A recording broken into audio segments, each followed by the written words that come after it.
I don't think so, but I mean, we're gonna be doing this. You can't push your chair in. No, I'm not gonna get right to that. I was like, I know it's not. No, that's no. Oh, no, you're up. I was like, can I put some on the biscuit? I thought you were gonna say on your donut, and I was like,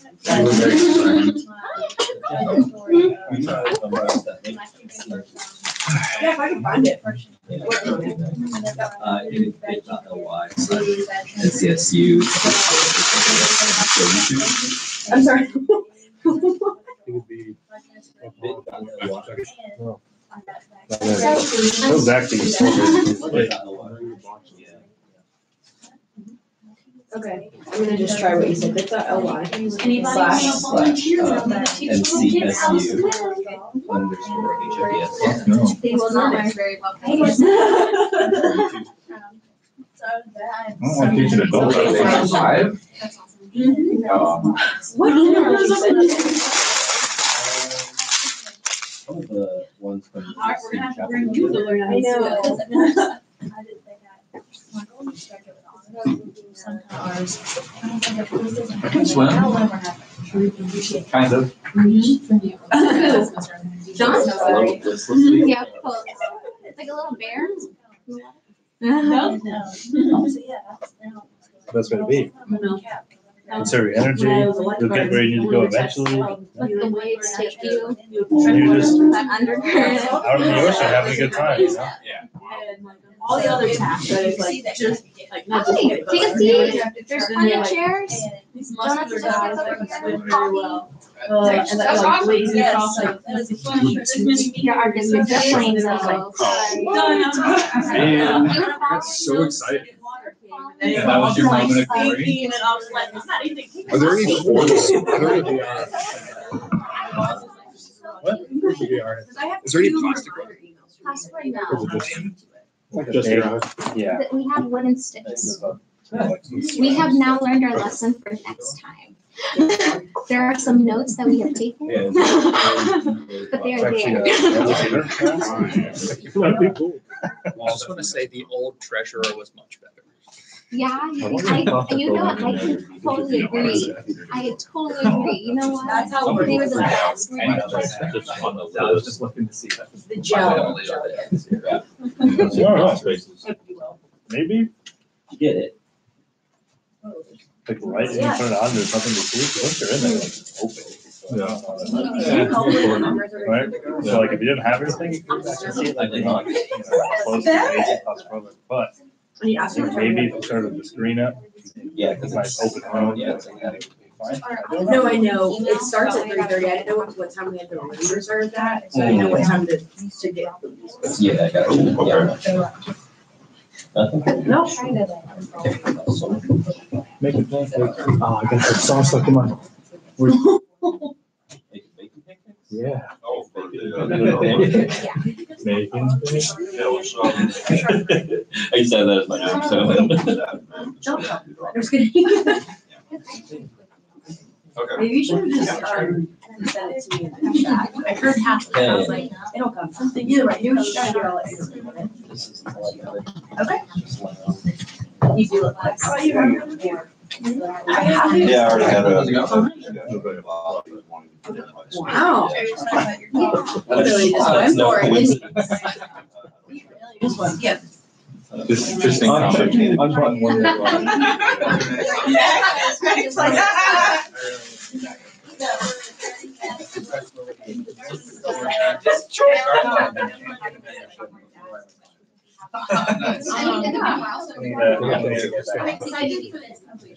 Yeah.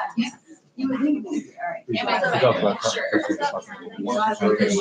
No, I guess I came to the. What does that mean? Yeah. Going well so far. Well, I don't know if it's officially on, but it was a bunch of kids still working over in 4 minutes. So like, we're just gonna. A little shade over it. Not quite. Yes. Leave it to Amy. Leave it to Amy to make it seem like there's so much more.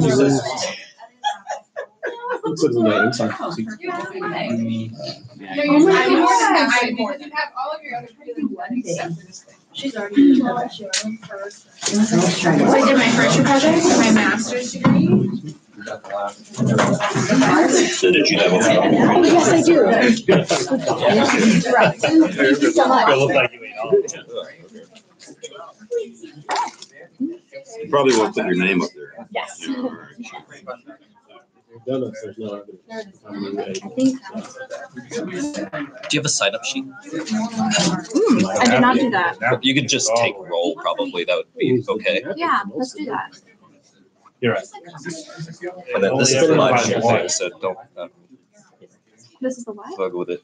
This thing is doing the live stream. Okay. So should I move the table? Want me to Yeah. close it? Fine. Yeah, can I trust you with that? Yeah. You just give me a signal and I'll slam it down. This is the stream? Yeah. Okay. Is that cool? Yeah, that's fine. I just want to be aware. Is that your good side? I think that works. Cool. I'll be walking around this side. Hey, guys. Awesome. So if you guys can just really quick sign up here, just type in your names, that would be great. Just to see who is here, so you guys can follow him. The rest is going. There you go. Rest of you Yes. Yeah. What I do? Yes. This is a video. Oh, yeah, sorry. That's okay. Yeah. You just go around the room and putting names to people.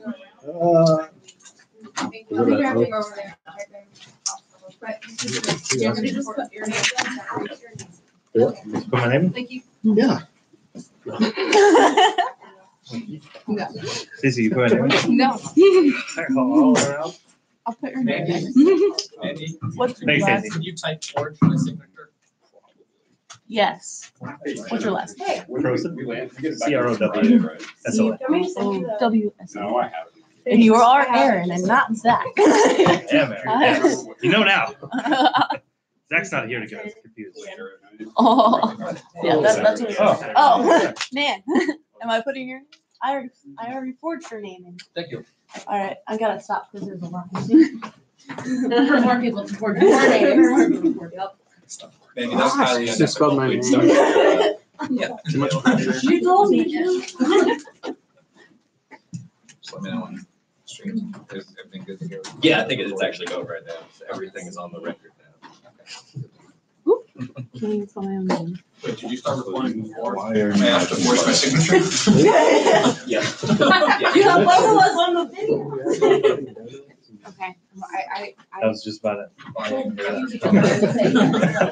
That is the nature of being where you are. Yeah, you picked the optimal spot. If you don't want this job, that's why you can't sit in the passenger seat.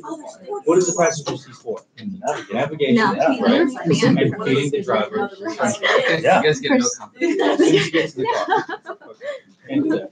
Get the fuck right. I don't care if it's on. Yeah. You'll say. Is there a best sign in? Yeah, I think we're good to go. All right, guys. So thank you for coming in, having a good turnout. Today we have Brandon Newberry, who some of you may know to some capacity or another. He's a UX researcher at Epic Games, and he's graciously agreed to come talk to us about UX in game development and how that's different from UX in other contexts. This is actually the first of two researchers we'll have from Epic Games. In the fall, we'll also have Ben Evan Lewis. Is that Lewis Evans. Ben Lewis Evans? Is that your boss? Yes. Cool. So he'll come chat with us too. But so today we'll turn it over to Brandon. Thanks for the introduction. Hi, everybody. Everybody online. Like he said, my name is Brandon Newberry. I'm a user experience researcher at Epic. And today I just want to talk a little bit about UX and UX research in gaming and various methods we use there. Get into it. So first off, what is user experience research? User experience research doesn't just apply to the games that we work on. It will apply to all aspects that the end user is going to interact with. That's your game, your help page, your customer service. That all encompasses UX. That's things that you can do research to improve. UX research traditionally in industry will focus on making things easier to use, more learnable, just pick up and go. With gaming, you can have unique circumstances where you're not necessarily looking to make things easier to use. Gaming, many gamers look for challenge in games. So there's some unique, interesting opportunities as an entertainment medium, and that's games user research. Okay, so UX research at Epic Games. Like I said, we do games. Here are the products that I've worked on for games. We work on PC, Mac, consoles, mobile, and virtual reality. As far as products, we have Fortnite. Most people know about Fortnite, zombies or PvP. And Paragon was a MOBA that we worked on. Robo Recall is a virtual reality game. So there's a lot of interesting aspects to virtual reality and research. We also do work on mobile games and shooters. Everything else. So like I said, that can apply to anything that an end user is going to see from your company. We do work on websites such as this help page and even game trailers. This is an image from Fortnite's cinematic trailer. So who we are. The UX research team at Epic is relatively small for an industry setting. We have 8 or 9 team members.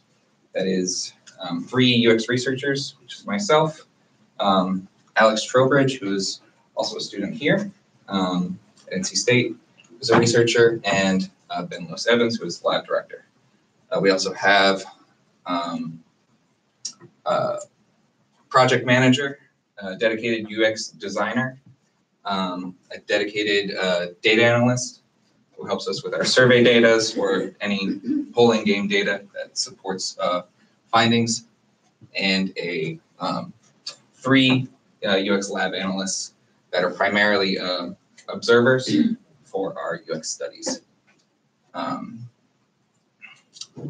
Our job within the company, within Epic, is to work with developers, determine what needs to be tested, what features are coming up, and make sure that these findings are focused on making sure that developers are creating the kind of game that they are intending to, and how that affects players. Okay. Here are some common games user research methods. You have usability tests, online surveys, diary study, and expert eval and competitive analysis. This is just a few of the tools that you should have in your UX toolbox. Knowing when to use specific methods is important to conducting research. These are just some of the more common ones that we use. And I'm going to break those. I'm going to go into more development of how those are conducted at Epic. So usability tests. This is primarily our most used method within games. It's observation based. We bring in players. They play games. They go through login flows. They have specific tasks on websites. Whatever is most relevant for the usability test. We generally bring in between 5 and 10 players, regardless of what we're doing. And you'll want at least a minimum of 5. That's typically a industry standard. We do either group sessions or one-on-one. So group sessions, we will bring in players, multiple players at the same time. They'll go through a task at the same time. Rather than a focus group, they're all going through this individually. So say we're bringing in people to play Fortnite Battle Royale. We will have 10 players all playing Battle Royale at the same time, kind of in their own space. One-on-one sessions are more detailed walkthroughs where we will interact with the participants and ask them questions. Those are typically more guided. They all take place in a controlled lab setting, which I'll get into in a minute. And depending on the task, these tests can last a wide variety of length. If it's something like a website, this could be just 15 minutes. going through a specific page, or for our Save the World, Fortnite Save the World tests, it could last 6 hours a day for 3 days. So there's a wide range of times you can use these. As far as lab setup, so when we bring players in, we want to keep everything as neutral as possible. We kind of want to kill the hype. It's fun to be at a game company, especially if you know about Epic. Players may be excited about coming in. We actually bring them in through the back. They don't see any Epic logos. They see a pretty bland white hallway as they come in. None of us wear any Epic Games clothing or really try not to be anything flashy. It's usually just t-shirt, jeans, keeping it casual. Not trying to be, there's no lab coats. There's no, I'm a cool gamer guy. And it's important that you stress that you are not the person that has designed any of these products while going through. Completely neutral. They can feel free to yell at you, curse, do whatever, within reason. They're not going to hurt your feelings. Set up, try to be as play as if they're at home.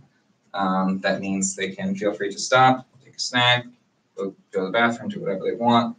And typically in unguided sessions, they are just going to be playing however they would like.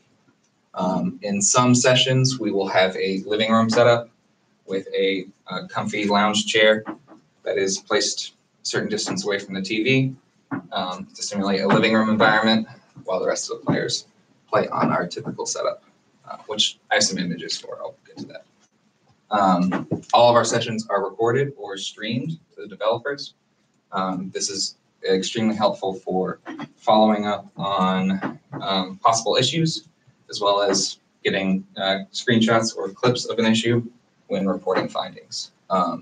Streaming allows developers that are, we have offices across the country, actually internationally, so it allows them to watch usability sessions without actually having to come down. But we do promote people coming down to watch. Eye tracking, we use eye tracking throughout our sessions where possible. These are mostly to see if players are spending time on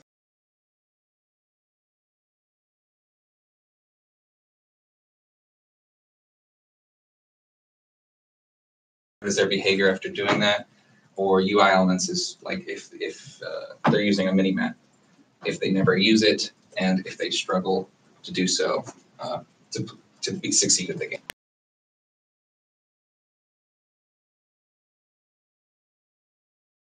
Wrong. So when things are, when a player encounters an issue, where are they looking on the screen? What are they trying to do while they get past that? Here's an example. Oh, it's a little blurry on the screen. But if you can make it out, there's a red ring that darts around the screen that indicates where the player is currently looking. For this example, the player is looking at an enemy player as well as UI information, and later there's a tutorial pop up here that tells them why they are getting attacked by the tower. So that's mainly the reasons we use eye tracking. We don't tend to do more analysis with that other than in the moment. Oh, there we go. So here is our, I'm just gonna go through our lab setup. This is typically what you will see when we bring players in. They have individual stations that they play at. That eye tracking information that you just saw would be displayed on these top screens here. We also use this for our observers who would be stationed sort of behind all of the players. They'll use those top observations so they don't crowd the user or look over their shoulder, try to get a good look at gameplay. You can also see we show keyboards or different controllers that indicate what buttons they are pressing while they're going through the game. Behind them, they have one-way mirrors, which have our observation room. This will be where researchers are, or where game developers can come down and watch without crowding a room, showing too many people in the room. You won't want to have a whole crowd in there with the players. That'll make them feel uncomfortable. We also have a room for one-on-one sessions during a UX test.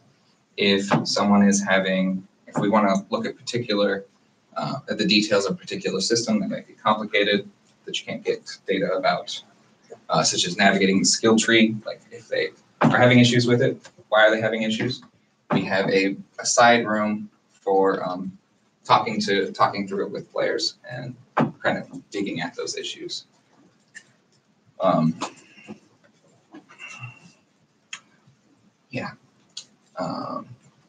So group sessions, typically, again, 5 to 10 players playing simultaneously.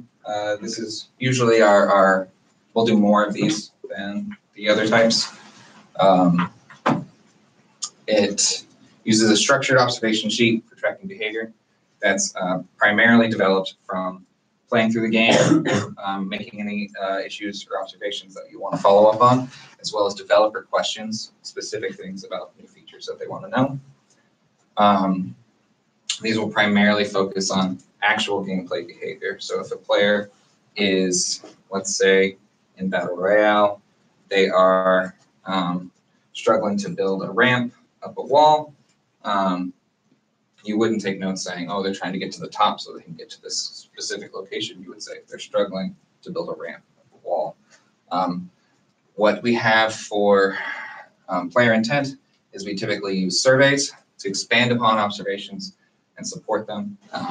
One example of how this could work out is sometimes we have players that they'll be playing in the squad mode of Battle Royale. They land on the ground. They don't play with their teammates. They actually avoid them. The observation maybe they didn't see their teammates.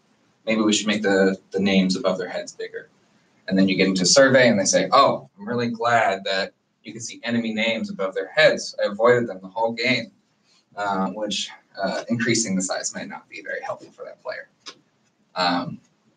So it's just really important to try to be as objective as possible in observations. We use these for their longer sessions, and they can be either on a live environment, so anything you could play today, or an in-depth environment with new features. What's interesting is typically, so with Paragon, what we would do for in-development builds is we would recruit players that had similar experience levels. We just have them play against each other. It's a 10-player game. They just play against each other all day. With Battle Royale, it's 100 players. We can't be bringing in 100 people for an in-development build. So luckily we have a QA team that's actually external. They're in Montreal. And we have them play against QA. This is nice because we can have QA play certain ways, or if we have a mode where we just want to see people building or something like that, we can have QA play nice with our players. But can result in some interesting scenarios. We had one scenario where there was a snowstorm in Montreal, which upset an entire UX test down here in Raleigh, which was interesting. So pros to having groups, you can get lots of observations very quickly, rather than having to go through one player at a time for 4 hours.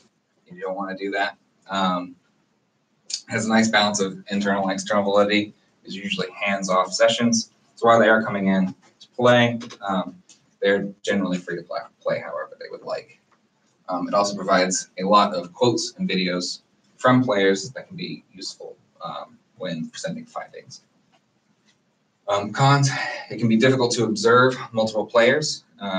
We have 3 lab analysts that will be observing 10 players. That typically can be difficult to do. What we usually do is we have each observer watch 2 players, which means we have 6 people, or we have 4 people that are unobserved that we use for survey data, or if they run into any critical blockers or anything like that, the observer can be there to take notes for that. We also have other con is retroactive player responses. It's not in the moment while they're playing that you could get with a one-on-one, so it may not be quite as representative of actual gameplay. And less impactful findings may be missed with a big group because you're not watching everybody all the time. One-on-one sessions, again, typically 5 to 10, although we will lean on the shorter end of that. One researcher will moderate the session while another takes notes. Uses structured note sheet similarly as before. Think aloud protocol. So we will typically use think aloud only for things like web pages.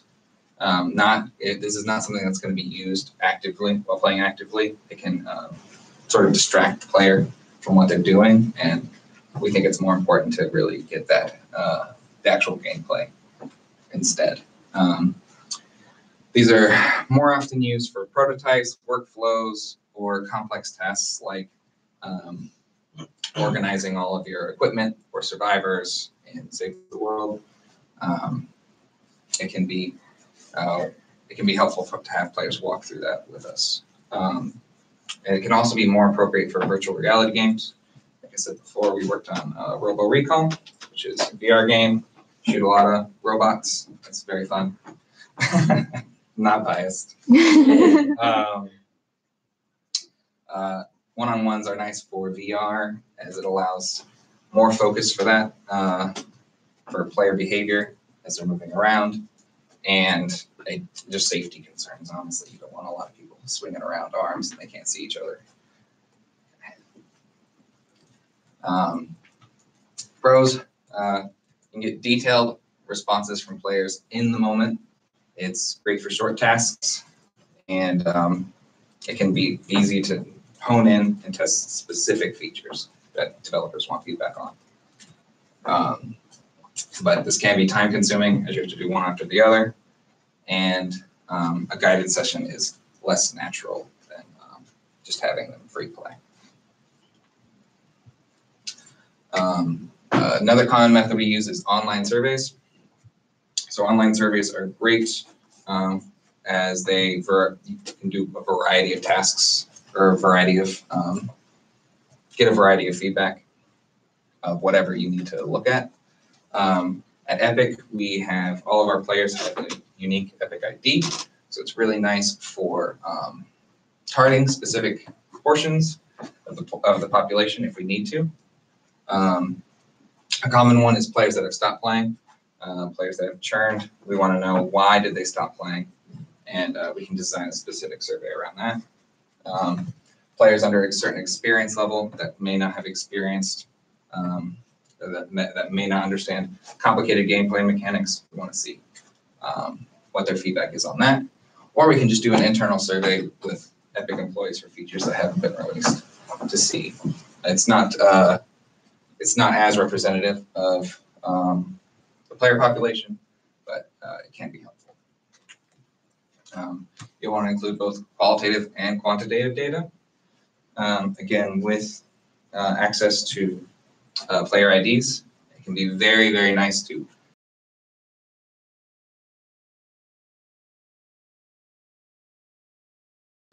are more successful. Do they play with squads more? Or do they use certain weapons more? We can actually look into that. And we have a large amount of open-ended data in our surveys, just free response from players, which we code all of that data. It can be a little taxing, but there are some really great results out of that. There's two primary ways we do that. Manually coding, which our lab analysts mostly handle. That would be multiple analysts come up with a coding scheme to quantify specific categories of responses, and then go through and assign a category to each response. We also use a more automated method with a program called WordStat. It analyzes all of the words that are used in the entire survey, assigned to specific responses, and see what is used most. So if we're looking at building in Fortnite, maybe build controls would be a common word that comes up. We can look into that and see, okay, so of people that say controls, what's wrong with controls, rather than having to filter through all of the data. It's really good at getting those high level, very common things, but you may miss some of the smaller ones that pop up. Depending on player base, you can get a lot of feedback very quickly.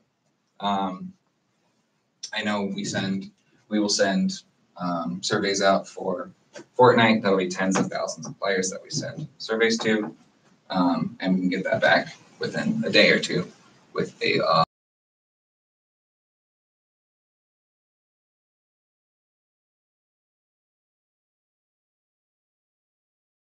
player understandings change over the development of the game, and it's flexible. You can use this for most features.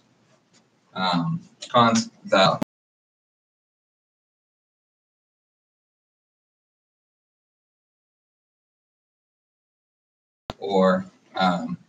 they also may exaggerate answers, but on large enough scales that tends to be not too much of an issue.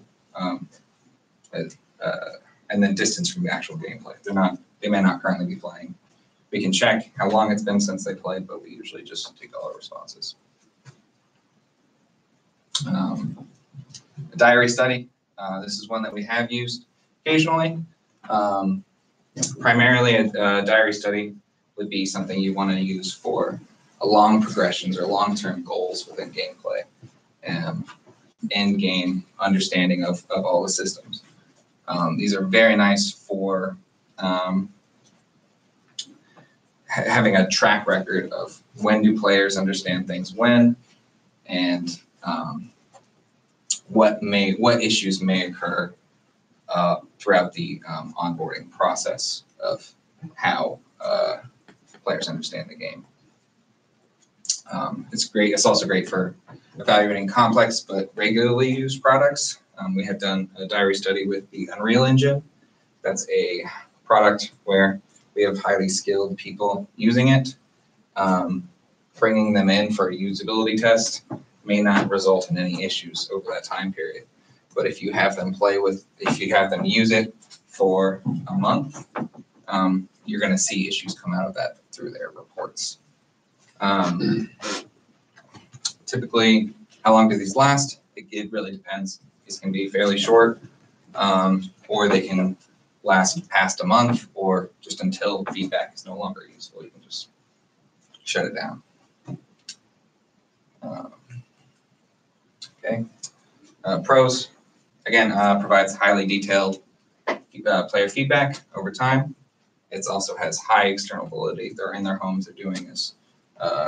We've done this with mobile games, so we can do it at home, on the go, wherever. The only thing we're asking of them is to fill out this survey occasionally. Cons, by its nature, it's going to take time to complete. If it's a month-long diary study, it's going to take you at least a month to get feedback out. And players may stop playing. Players that churn, it's useful finding in itself, but once they've stopped playing, it's you'll no longer be getting data from them. Okay. One that doesn't involve bringing players in or having players interact with your product is an expert evaluation. For an expert evaluation, you're going to you're going to use your expertise to walk through a product or the game and evaluate possible positive or negative findings. A few techniques that we use for an expert eval would be a cognitive walkthrough, task analysis, and heuristic.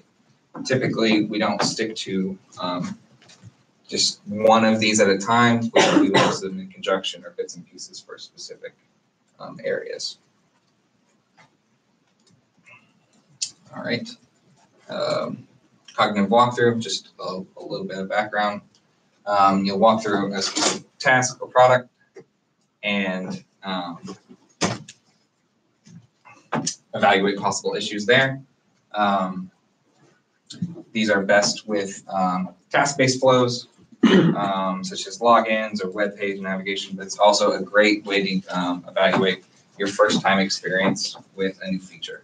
So if you don't, there's a lot of good notes that can come out of conducting this the first time you see a new feature. It provides quick feedback to developers. Take you an hour or two to get this out rather than a full day of testing. It also provides prioritization for later for possible testing. It's cons, it's not actual player data. Developers tend to respond to player data much better, but it does give you a good framework. And it can be difficult for larger game features. Again, if it's something that's going to take 4 or 5 hours, then you're going to be doing this for 4 or 5 hours before you compile all your findings. Task analysis is just a detailed description of a specific task. This one right here is a task analysis of buying a specific game from Steam. So this can be very detailed. It's every step along the way. What benefit of this is it outlines task properties, so you'll have that as a reference, and it has a detailed look of error states that may arise. So if you have any issues that arise during a later study, you can always refer to these as possible errors along the way. Again, no player data, and just putting this together may not actually result in any actionable findings. It may just be a reference until you have further testing. Heuristic evaluation, just a nice set of guidelines or heuristics to compare game elements. So these can be used very early on, paper prototypes, no actual gameplay. They're great for evaluating possible UI mockups, things like that. You're going to have a specific set of you'll have to use a specific set of heuristics as you go through. There are ones, there are general guidelines, but there are also specific ones to gaming, especially like VR. VR one, an example of one for VR would be something along the lines of maintaining player position, which may only be important to some games,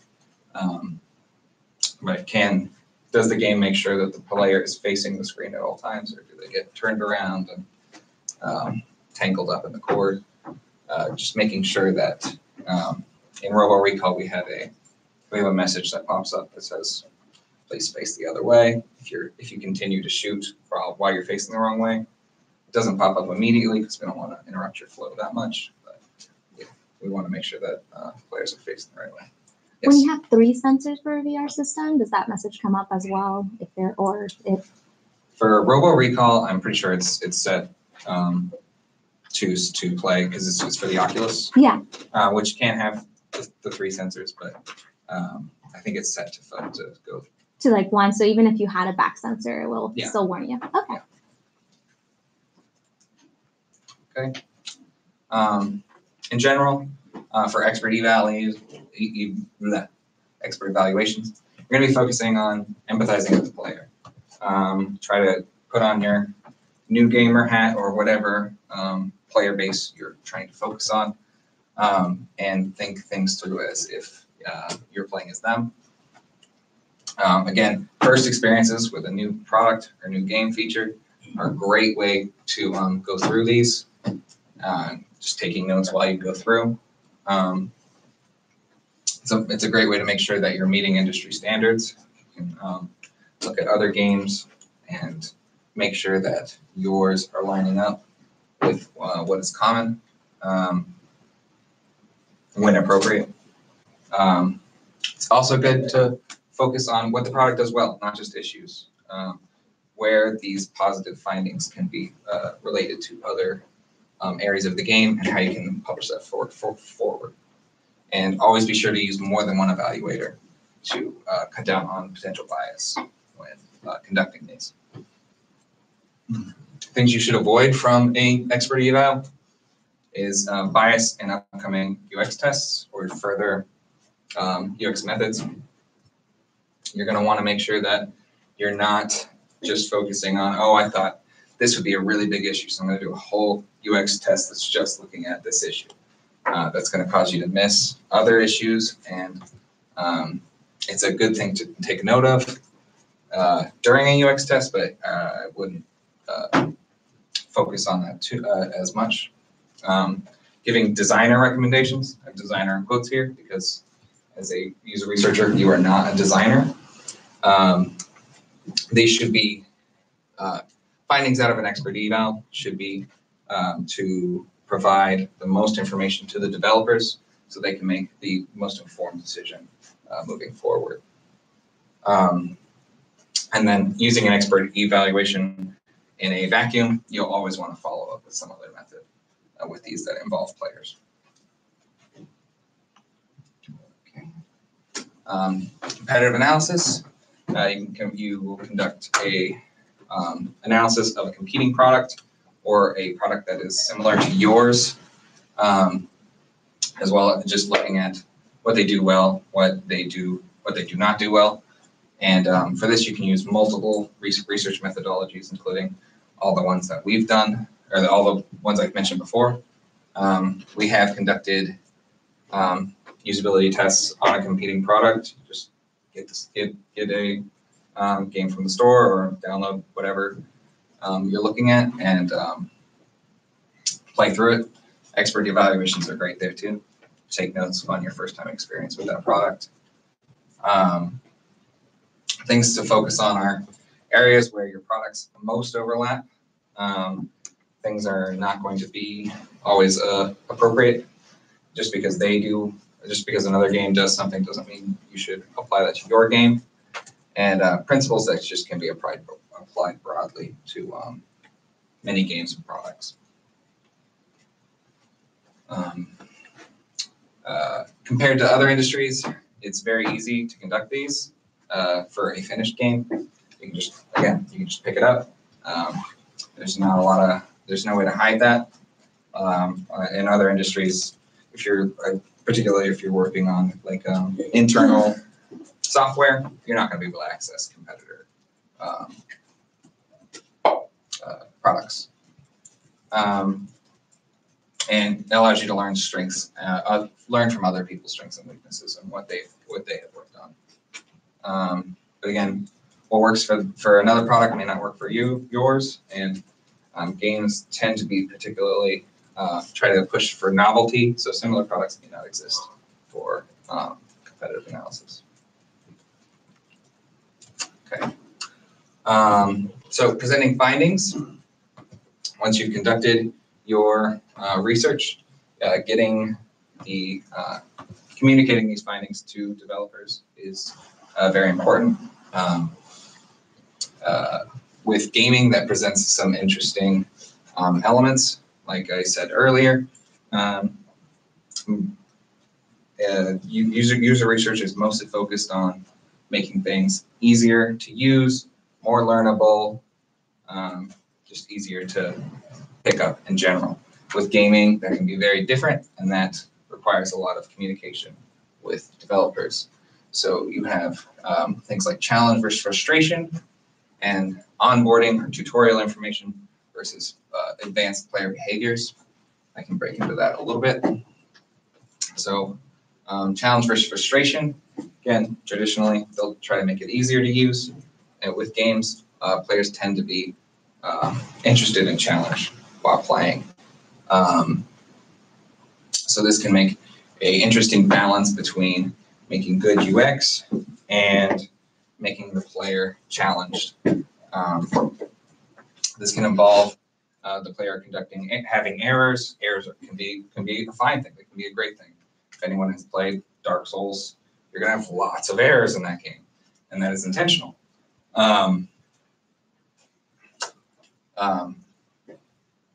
So a big part of this is just communicating with the developers. What is their intent for their game? Are they actually making the kind of game that they think they are, as far as challenge? And how is this affecting the player? Is it making them frustrated and they want to quit? Okay, well then that may not be.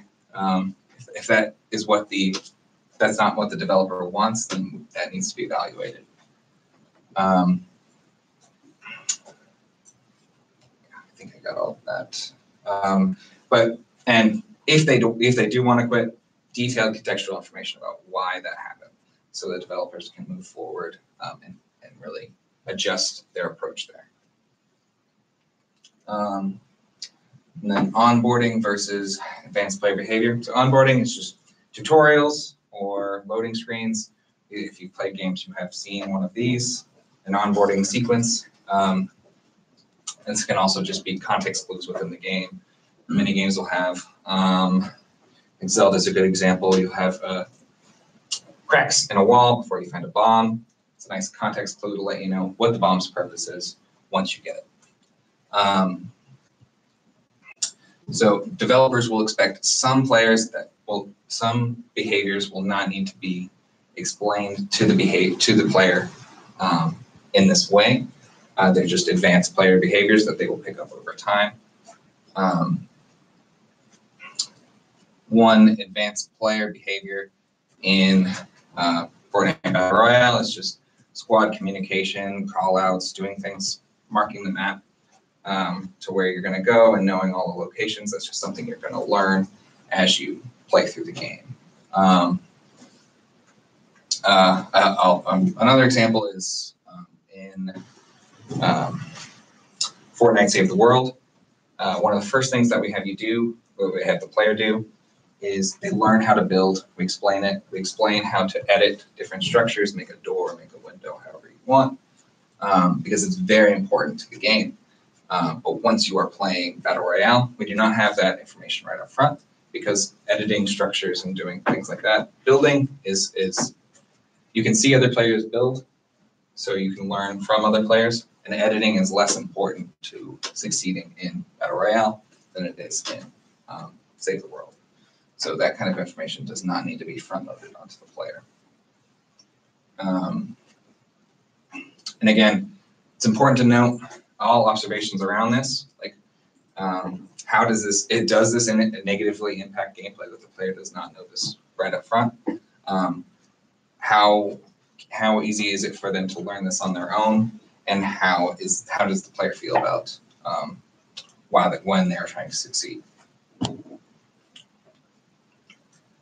Okay.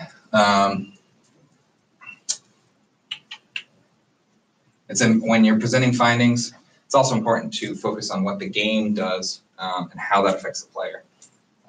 When a player is struggling with something, you're not going to say, "Oh, the player didn't understand how to do this."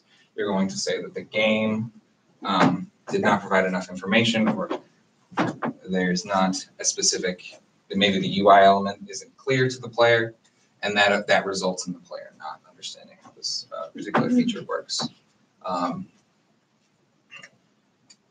And findings are not only UX issues, they can also be positives. It's very important to communicate any positive results to developers so they know when they're going in the right direction and how this can be applied elsewhere. We typically prioritize findings from in a structure of critical, medium, and low, where critical would be blockers or things that we feel that need to be addressed as soon as possible, whereas low would be small quality of life changes that overall improve the game, but are less impactful to the player. And what does that typically look like? Typically, it looks like we usually use report documents. These can be anywhere from a few pages to 30 pages with lots of images. videos of the player, quotes that break down our issues in different categories of gameplay. It can be, but it can also be as simple as email threads, talking to people directly, in a conversation about the results of a particular measure. Okay. Again, ultimately, UX researchers are not designers. Findings should not be prescriptive. You shouldn't be when you see an issue with a particular feature, you should be you should not be telling the developers what they should do to fix it. Any suggestions you provide, we typically make them more descriptive of what the actual issue is, rather than saying you should do this. Example of that is in Fortnite Battle Royale, there is no friendly fire. So if you shoot a teammate, they are not going to get hurt. However, there is no feedback when you shoot a teammate that you are not doing damage, other than a lack of damage numbers popping up. There's still a hit marker that shows you hit them. And we have seen in UX tests and in particular modes, we had a mode where you had a team of 20 people and you would have your own squad, which have the names overhead, but which would be 4 people. And then the rest of the team was just allies that did not have names over their head. We would see people that would shoot other teammates all the time, just like 1 or 2, but maybe figured out some people would unload their whole gun into another player. Providing feedback around that could help mitigate that. Our suggestion for that finding would be something along the lines of, please just consider providing more information, such as say having like an X when it pops up instead of damage numbers, have it be an X or something, or even as far as just having text that says no damage or your friendly fire or something like that. That's not something that I would expect to go in the game. It's just a suggestion that helps describe why they are having this issue.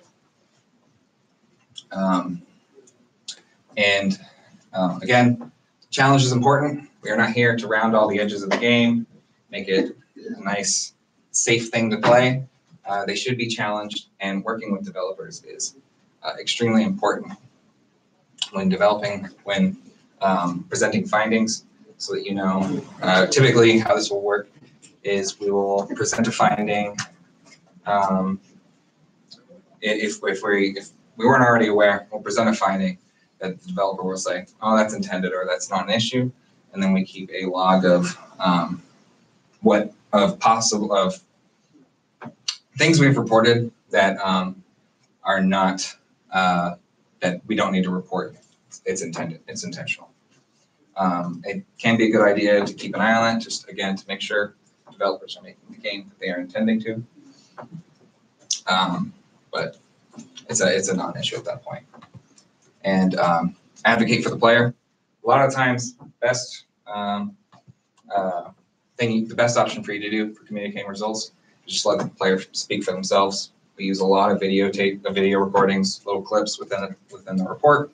We use a lot of quotes of where players describe why they're struggling, why they don't know certain things, and how they feel about it. Okay. All right. Interested in games user research? I just have a few resources and conferences and things that have more information about games user research. Okay. First off, GURSIG is the Games User Research Special Interest Group. They have a very active Discord channel. It would just be hashtag GURSIG. They also have a mentoring program that all members within that Discord channel are user researchers, people working in games, people who are interested in games. There are active conversations about conducting user research in games. Triangle UXBA is a user experience professionals association around here. They have other chapters in other locations, but Triangle is the one that's here for Raleigh. You can meet with UX professionals in a variety of fields, including games or other settings. They also provide mentorship programs and events and workshops. I'm generally pretty active when I have time. And then conferences.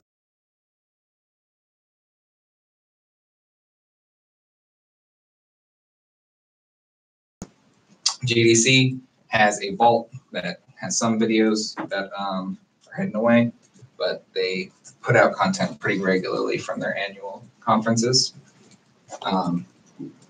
Games UR is a conference that takes place at the same time as GDC. That is primarily games user research, user researchers presenting all their findings and giving talks. Those are also available online. And if you want to attend, they typically have student pricing. And then the Games User Research Game UX Summit. It's currently being hosted in France today, so there should be some videos available soon. It previously was hosted here in Raleigh by Epic Games, and last year it was hosted in Toronto by Ubisoft, and that is all focused on UX work in the game industry. All right, and then I have contact info. Feel free to reach out to me either on email, LinkedIn, however. I'm always happy to answer questions and just keep in touch. And I think, yeah, we have some time for Q&A. Do I have a slide for that? I don't have a slide for Q&A. Yeah, We'll just leave that up. We'll leave that up. That's fine. Yeah, there's like 12 minutes now. Okay. Yes. So the games industry is kind of notorious for having crunch time. As a user researcher in your role, how has that affected your work-life balance? As a user researcher, we don't experience crunch nearly as much as developers. The main focus there is getting builds for us to test. Can sometimes be difficult if the ETA is Wednesday. Developers they will work very hard to get that done. And sometimes that means they're up pretty late getting us that build. If there's any issues there, we'll have to roll back to a previous build. The UX test may not be as useful, but working in crunch environment like that, it just means you do need to be more adaptable with your research methods, particularly when testing new features, because they may not be there on time. Thanks. Yeah. So you guys generate an enormous amount of gameplay data. You mentioned that some of it you're just going to be taking notes on, and you're really not doing a lot with the eye tracking besides just checking to see where people are looking. But with the actual gameplay recordings, are you coding those, or what are you kind of doing with all of that information to arrive at a decision or a recommendation or things like that? Okay, and that's for like a usability test? Yeah.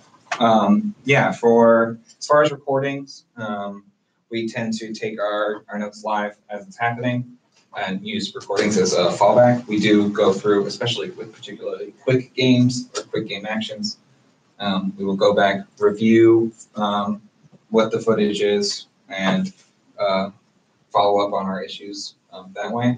We don't typically go through and code responses too much after the fact, as these can be 6-hour videos for 10 people, 60 hours. We're focused on getting feedback to the developers as quickly as possible so they can move forward while as quickly and accurately as possible. So it's primarily informal, like note taking. It's primarily, yes. It's on we do have a script, or we have a script for a one-on-one session, or we have our note sheet for a UX test. Those are very, very detailed. We have we include things to look for that are based on our own observations and developer questions. So one thing that we'll have is we'll always have UI elements like in Battle Royale. There's a storm that moves. You can see the direction you need to move away from the storm on a mini map. When the player's informed, we'll have it's set up in a sheets, like an Excel file, where we have not all possible, but player behaviors that we want to focus on, and whether they're whether they're interacting with these things, or any possible issues that they have. So it's fairly detailed. It's less just taking notes as you go. These are all very thought out ahead of time to try to get that feedback around quickly. Yeah. I imagine that you all don't have too much trouble with this, since with getting gamers to contribute, like give you feedback, just since it's like something they're enthusiastic about and kind of a community thing. But are there any special tricks that you follow for, especially like distributing online surveys to get people to respond? Or okay, yeah, we don't offer any compensation or anything like that for surveys, but we do use preset player base, so we're gonna make sure that we're not sending it out to only people who have reached level 100 and stuff like that. We want to make sure that we're getting a pretty varied sample of the population, and with enough player base, we tend to just send out. We tend to get enough responses back where we don't really require incentives to finish the surveys. For some games it can be more difficult. Gathering survey data for Paragon would be more difficult than getting it for Fortnite, just based on the player size alone. I'd say as far as tricks to get people to complete it, it's mostly just a lot of friendly messaging up front saying we're just trying to make the game, we're trying to improve the game, and your feedback is going to be very valuable for that.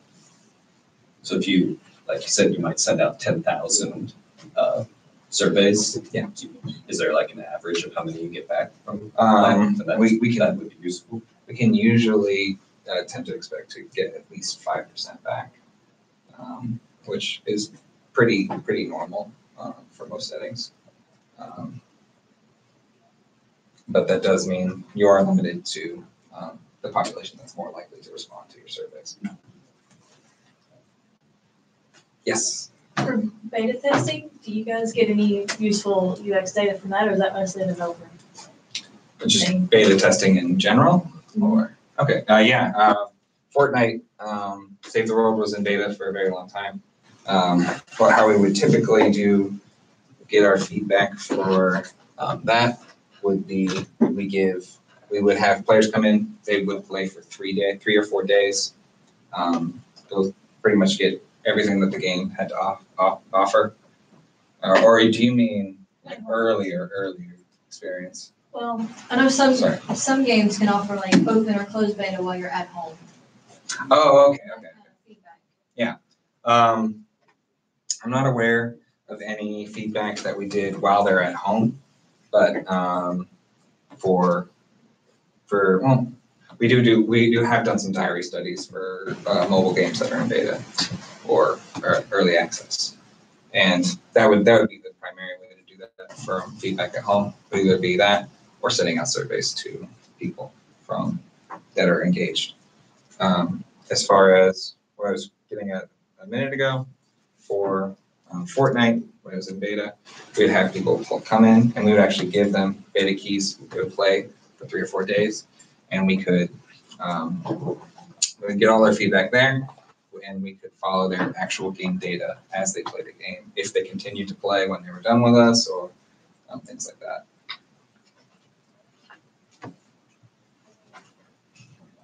Do y'all get access or recording of like everybody playing, say, Fortnite? Like, is there some sort of data where there's recordings of particular things or interactions? Can you reword it a little bit? Sorry. Like, you get to use, I'm forgetting the word, but like all of the, like Amazon would have like a history of people doing all the purchases and then keep track of that. like history of in the- gameplay, yeah. And then the Or, live. yeah, in the live Yeah. version. Yeah, that's, we do have tracking elements with it throughout the game that, track different player behaviors throughout the game, whether it's weapon accuracy, how much they purchase, how much, things like that. Typically, that's more on our data analytics team, and we can use them and their information to help our findings. Okay, is that part of how you find problems or things to look further at, or do they have expectations? Typically, we do have a data analyst on our team who can dive in and see if there are findings there. But typically, we will be a little bit more retrospective on the analytics team has found a problem, and we investigate it through our UX work. Okay.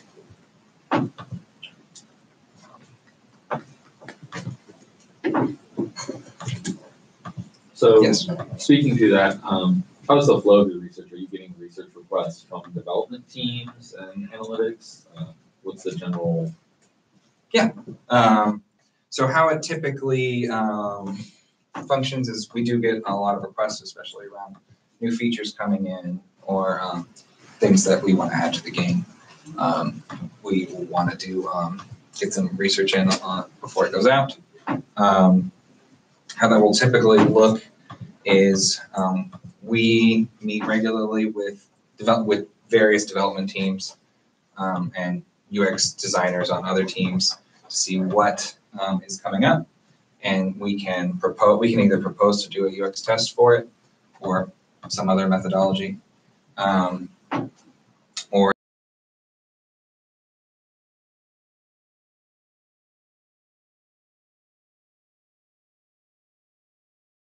prep for a UX test.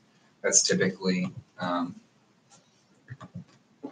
get the request or a request to do a test, and spending the rest of the day making sure you know everything about that new feature, how it functions, how it's intended, what possible things can go wrong with it,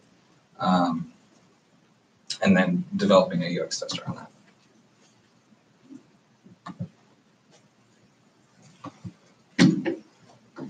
Yes. In terms of research methods, I know you said that you prefer to use multitude of different ones because you get better data that way. If you don't have resource restraints, which would you prefer? I suppose is if you have to use all of them, because you give the example of, I think, lab analysis 2, it was like fourth ratio 2 to 1. They said because you guys only have I think 3 or 4. Yeah, we have 3 lab analysts. Yeah, I'm assuming that's because of financial issues. Yeah.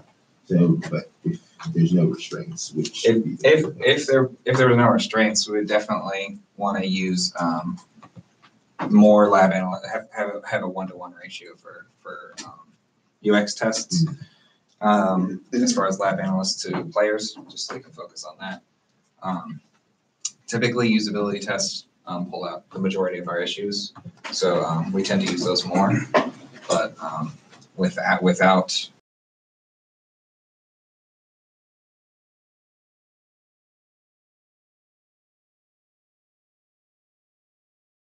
expert evals to try to focus on what could be issues, UX tests, and then follow up with large surveys whenever it's actually out there to see if that's actually valid.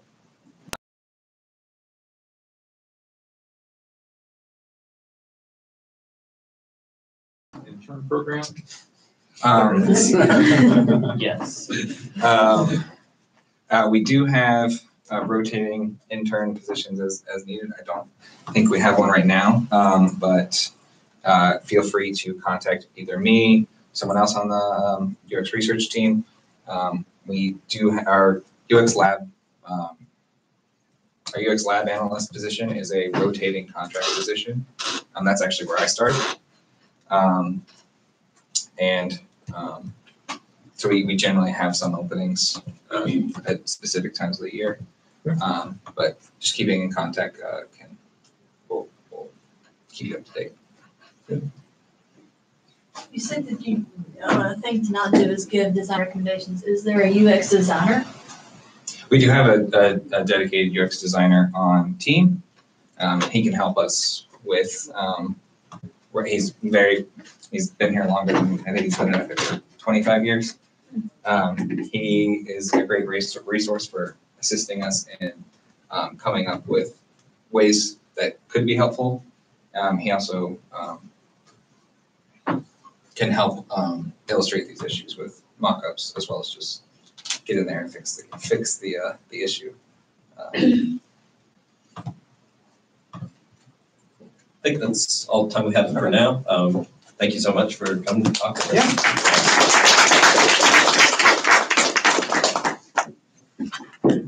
I can hang around for a second if anyone has anything. Yeah. Thanks. Yeah, go ahead, just type your name. It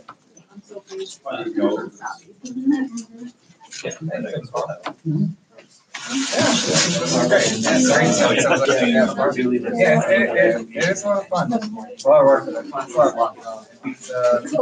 It's baking forms.